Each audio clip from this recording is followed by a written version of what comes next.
¿Por qué Gran Bretaña no apoyó a la Confederación?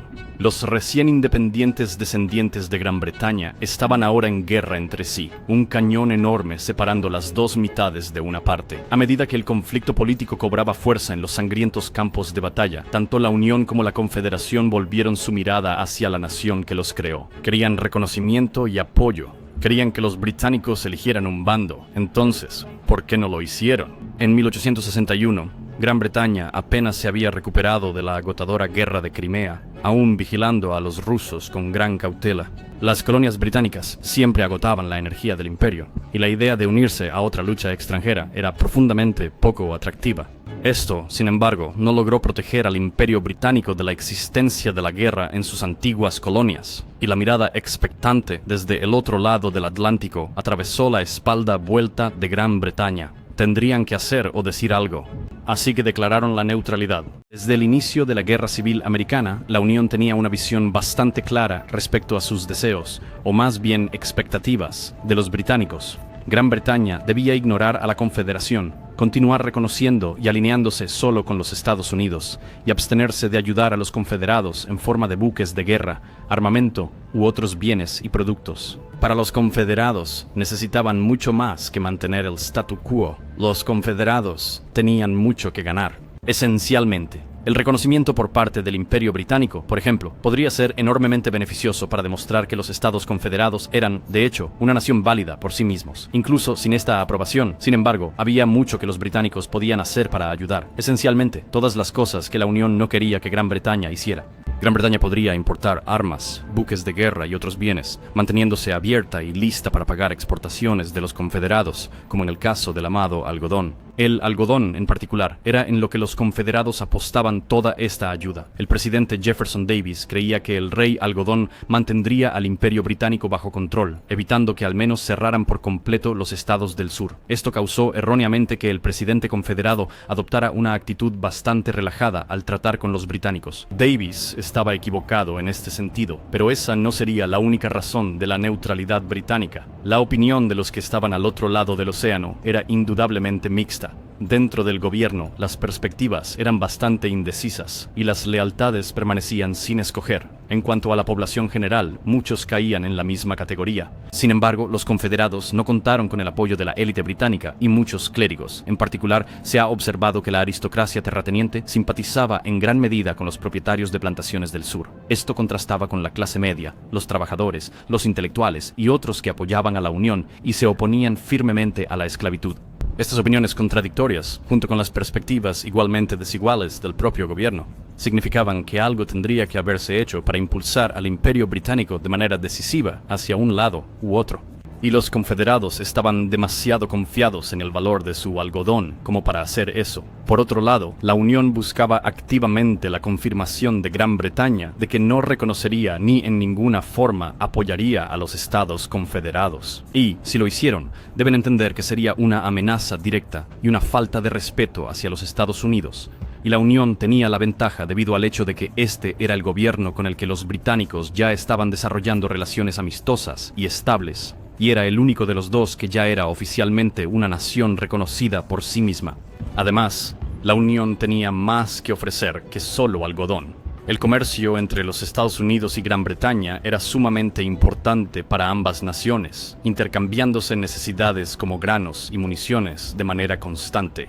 Este comercio era demasiado importante para perderlo, a diferencia del comercio entre el sur y Gran Bretaña, que cayó rápidamente tras el estallido de la guerra. El rey algodón estaba muriendo. En cambio, cuando esto, unido al bloqueo, hizo que el algodón sureño fuera irrealísticamente difícil de obtener, naciones como Gran Bretaña comenzaron a buscar en otros lugares.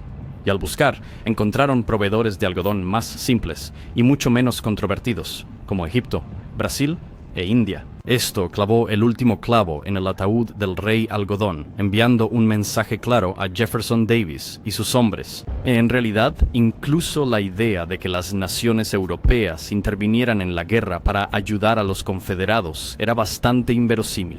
Incluso si los británicos querían enviar apoyo militar, probablemente solo lo habrían hecho en cooperación con otra potencia europea, como los franceses. Sin embargo, ambas naciones estaban ocupadas con sus propios asuntos locales, y el riesgo de romper completamente su relación con Estados Unidos era simplemente demasiado alto. Y, para colmo, la suposición del presidente Davis de que la necesidad de algodón sureño superaría todo lo demás, incluido el apoyo sureño a la esclavitud, era extremadamente confiada de manera exagerada, considerando que tanto Francia como, por supuesto, Gran Bretaña ya habían abolido la esclavitud por completo.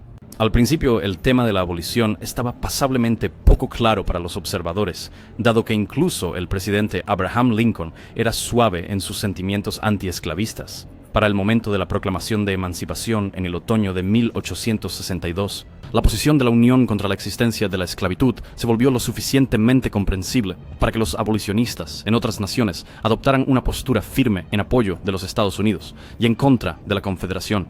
Esto, sin embargo, se refiere solo a las opiniones del público en general, ya que, de hecho, el gobierno británico respondió a la proclamación con preocupaciones significativas sobre su capacidad para desencadenar una guerra racial brutal e incontrolada. Esto, para lo que habría sido el gran placer de los confederados, incluso llevó al canciller de Hacienda, William Ewart Gladstone, a proponer la sugerencia de intervención para evitar un conflicto mayor que pudiera afectar a los europeos en una escala más amplia. No obstante, al final de los debates sobre el tema, se decidió que este riesgo era mucho menos relevante que las amenazas europeas en el este, e intervenir militarmente en la Guerra Civil Americana estaría ahora en austera oposición a la opinión pública en casa, lo que indudablemente provocaría tensiones internas como mínimo. Así, la consideración real de enviar tropas británicas al sur había sido efímera en el mejor de los casos, y las esperanzas de Jefferson Davis permanecieron en el olvido. El incidente del Trent podría haber dado a los confederados otra falsa sensación de esperanza, después de que los británicos criticaron a la Unión por el acto de un norteño al emboscar un barco mercante británico y capturar a 2 diplomáticos del sur. La cuestión, en realidad, era más sobre rectificar un choque de cabezas entre Gran Bretaña y Estados Unidos, que sobre escuchar cualquier cosa que los confederados tuvieran que decir. Y aún así, otra posible tabla de salvación estaba en camino. A medida que la guerra continuaba prolongándose, los británicos se estaban cansando. Pronto ofrecieron mediación. Ministro estadounidense en el Reino Unido, Charles Francis Adams Sr., advirtió a su país de origen que había una creciente posibilidad de mediación por parte del Imperio Británico, probablemente debido a la creencia continua al otro lado del Atlántico de que el sur tenía una verdadera oportunidad de ganar la guerra, o al menos de evitar que la Unión lo hiciera. Esto probablemente habría llevado a una guerra a gran escala entre los Estados Unidos y los británicos, algo que ninguna de las dos naciones estaba ansiosa por reemplazar. Pero los confederados recibieron la idea con ansiosa anticipación. La idea ahora era que los británicos esperaran y observaran cómo el General Lee dirigía a sus tropas del sur en territorio del norte. La marea de la guerra determinaría los próximos pasos de Gran Bretaña.